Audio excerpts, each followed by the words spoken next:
दोपहर के 12 बज रहे हैं। नमस्कार, आपके साथ में नंदिता कुडेशिया हूं। इस्लामिक रिसर्च फाउंडेशन के अध्यक्ष जाकिर नाइक पर क्या कानूनी रोक लगनी चाहिए? आज का सबसे बड़ा सवाल और सबसे बड़ी खबर यही है। ढाका में जिस आतंकी रोहन इम्तियाज ने 20 लोगों का गला काट कर उनकी हत्या कर दी, वो आतंकी जाकिर नाइक से प्रभावित था। उसके फेसबुक पोस्ट पर जाकिर नाइक के भाषण का हवाला दिया गया था। जाकिर नाइक के लिए ओसामा बिन लादेन और तालिबान गलत नहीं है। वो कहता है कि हर मुसलमान को आतंकी बनना चाहिए। अब जब जाकिर के बयान से आतंकवादी प्रभावित होते हैं और इसके सबूत भी दुनिया के सामने आ गए हैं, ऐसे में सवाल उठता है कि क्या जाकिर पर फौरन कानूनन रोक नहीं लगनी चाहिए? हैदराबाद में इस्लामिक स्टेट हैदराबाद मॉड्यूल नाम के जिस आतंकी संगठन का खुलासा हुआ है, उसके चीफ मोहम्मद इब्राहिम याजदानी ने एनआईए को बताया है कि वो जाकिर नाइक की स्पीच से प्रभावित होकर भारत में शरिया कानून लागू करने की लड़ाई लड़ रहा था। याजदानी खास तौर से मुंबई जाकर जाकिर नाइक की स्पीच सुना करता था। याजदानी ने एनआईए से पूछताछ में ये सारा खुलासा किया है। याजदानी अपने साथियों के साथ मिलकर भारत में कई जगह बम धमाके करने की साजिश कर रहा था। तो इस बात का अंदाजा साफ तौर पे लगाया जा सकता है कि जाकिर नाइक इस्लाम और कुरान के नाम पर किस तरह की विचारधारा फैला रहा है, कैसे आतंकियों को बढ़ावा दे रहा है, कैसे आतंकियों के लिए आइडल बनना चाह रहा है। वो ढाका के आतंकी के खुलासे के बाद इस्लामिक स्टेट हैदराबाद मॉड्यूल के आतंकी ने जाकिर नाइक के नाम को लेकर उसकी पोल खोल दी है। और अब आपको दिखाते हैं और सुनाते हैं जाकिर नाइक का वो बयान जिससे आतंकी बनते हैं, जो आतंकियों को बनाने का काम करता है। और सवाल यही है कि क्या जाकिर के भाषणों पर रोक अब नहीं लगनी चाहिए?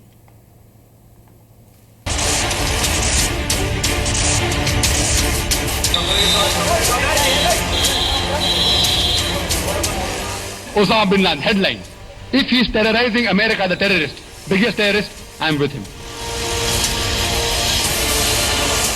Claim to be Sufis today in this world, they have deviated from the right path. Mumbai के रहने वाले जाकिर नाइक धर्मों की तुलनात्मक अध्ययन के विशेषज्ञ माने जाते हैं, लेकिन उनके अक्सर ऐसे बयान आए हैं जिसने उन पर सवाल उठाए हैं। सुनिए जाकिर नाइक का ओसामा बिन लादेन के बारे में क्या कहना है। If he is on the truth, if he is fighting the enemies of Islam, I am for him. I don't know what he is doing. I am not in touch with him. I don't know him personally. I read newspapers. अब सुनिए Osama bin Laden को लेकर मुसलमानों को क्या बनने की सलाह दे रहे हैं Zakir Naik. If he is terrorizing the terrorist, if he is terrorizing America, the terrorist, biggest terrorist, I am with him. Every Muslim should be a terrorist. The thing is that if he is terrorizing a terrorist, he is following Islam. Whether he is or not, I don't know. But you as a Muslim, without checking up, laying allegations is also wrong. So I am with those people who are following the Quran. Even if the full world is against them, I am with them. Zakir Naik पर आरोप लगता है कि वो वहाबी विचारधारा को फैला रहे हैं। वहाबी वही विचारधारा है जिसके बल पर आईएसआईएस ने सीरिया और इराक में आतंक का साम्राज्य खड़ा किया है। इसी विचारधारा की प्रचार के दौरान जाकिर नाइक दूसरी विचारधाराओं को खारिज कर रहे हैं। सुनिए जाकिर नाइक का सूफी विचारधारा के बारे में क्या कहना है। What did you call about the Sufi movement? See, if you analyze the word Suf, come from the word wool, you know, Suf means wool. There are different types of Sufi movement. You know, but all of these movements that you analyze, these movements, they follow part of Islam. Great people, they may be good, but their followers, if you analyze, they have done wrong practices. But what the people today claim to be Sufis today in this world, they have deviated from the right path. Some less, some more. दरअसल जाकिर नाइक की बातों से मुस्लिम नौजवान प्रभावित होते हैं। ढाका में हुआ आतंकी हमला और इस बात का खुलासा कि आतंकी रोहन इम्तियाज जाकिर नाइक का फैन था। अब इस बारे में इनकार नहीं किया जा सकता है कि जाकिर नाइक की बातें सुरक्षा एजेंसियों के रडार पर आ चुकी हैं। आतंकी गुट आईएसआईएस ने सीरिया और इराक में उन लोगों को मौत के घाट उतारा है जो वहाबी विचारधारा के नहीं थे, और इनमें शिया मुसलमानों की तादाद सबसे ज्यादा है। दरअसल करीब 1400 साल पहले पैगंबर मोहम्मद के नवासे इमाम हुसैन की हत्या जिस शख्स यजीद ने की थी, आईएसआईएस की विचारधारा में उसे बड़ा दर्जा दिया जाता है। और हैरत की बात है कि जाकिर नाइक ने उसी यजीद की तारीफ ऐसे की जिस तरह कोई मुसलमान पैगंबर मोहम्मद की तारीफ करता है। don't look at what the followers did. Look, if you want to look at the followers, the best example is Prophet Muhammad, peace be upon him. As far as your understanding about the wall of Karbala, you said that Yazid, may Allah be pleased with him, that he was ferocious and he was a villain, etc. There's difference of opinion. We're not going to discuss about history. That's history. What we have learned about following Islam is Quran and the authentic sayings of Prophet Muhammad sallallahu alaihi wasallam. There was a political war that was fought. पहले ढाका और फिर Saudi अरब में Medina. Ramzan में हुए आतंकी हमलों के बाद सवाल उठ रहे हैं कि मुस्लिम नौजवान कहां और किस तरह गुमराह हो रहे हैं। क्या जाकिर नाइक के भाषण जहर फैला रहे हैं? ब्यूरो रिपोर्ट, जी मीडिया। चलिए आपको बता देते हैं कि आखिर जाकिर नाइक है कौन। इस्लामिक रिसर्च फाउंडेशन का संस्थापक और अध्यक्ष है जाकिर नाइक। मुंबई के रहने वाले हैं जाकिर और मुस्लिम लेखक और वक्ता भी हैं। सलाफी विचारधारा के प्रचारक उनको माना जाता है। उर्दू या फारसी में नहीं बल्कि अंग्रेजी में ही अपना लेक्चर देते हैं।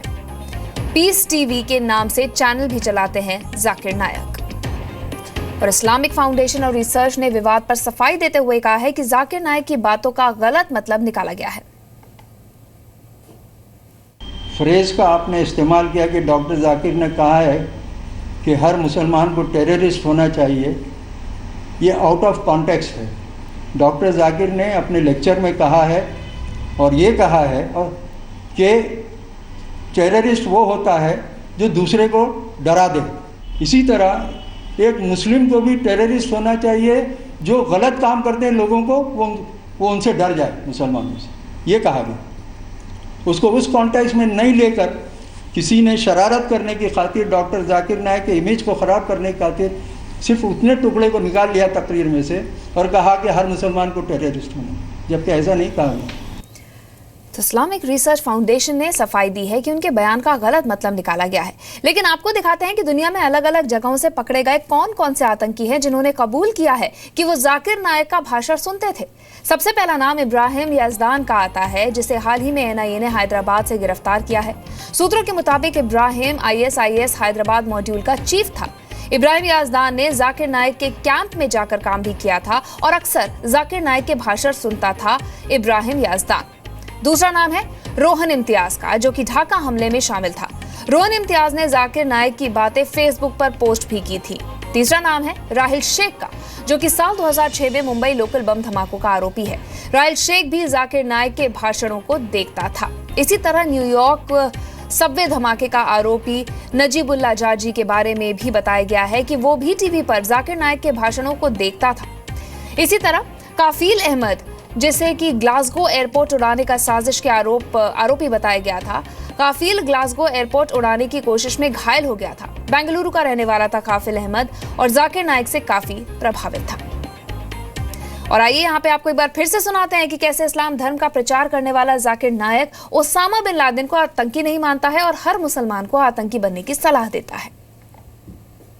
If he's on the truth, if he's fighting the enemies of Islam, I'm for him. I don't know what he's doing. I'm not in touch with him. I don't know him personally. I read newspapers. If he's terrorizing the terrorist, if he's terrorizing America, the terrorist, biggest terrorist, I'm with him. Every Muslim should be a terrorist. The thing is that if he's terrorizing a terrorist, he's following Islam. Whether he is or not, I don't know. But you as a Muslim, without checking up, laying allegations also wrong. So I am with those people who are following the Quran. Even if the full world is against them, I am with them. और रक्षा विशेषज्ञ पीके सहगल का कहना है कि जाकिर नाइक पर कई देशों में बैन लगाया गया है और अब भारत में भी पाबंदी लगाने की जरूरत है। इस इंसान को दुनिया के कई देशों ने, अमेरिका ने, कनाडा ने, यूके ने और सुना है कि मलेशिया वगैरह ने भी बैन किया हुआ है। लेकिन बड़े अफसोस की बात है कि बाकी दुनिया जो है पहचान गई कि इसके जो भड़काए हुए भाषण है बड़े डेंजरस हैं और ख़तरनाक हैं, और हिंदुस्तान ने इसको 2004 से अभी तक किस्मा फेंक का छुट्टी दी हुई है। अभी समय आ गया कि ऐसे इंसान को अरेस्ट किया जाए और इसकी भड़काऊ भाषण बंद किए जाए। तो जाकिर नाइक के तमाम भाषण सामने आ रहे हैं। तमाम आतंकियों ने कबूला है कि वो जाकिर नाइक के भाषणों से प्रभावित हैं।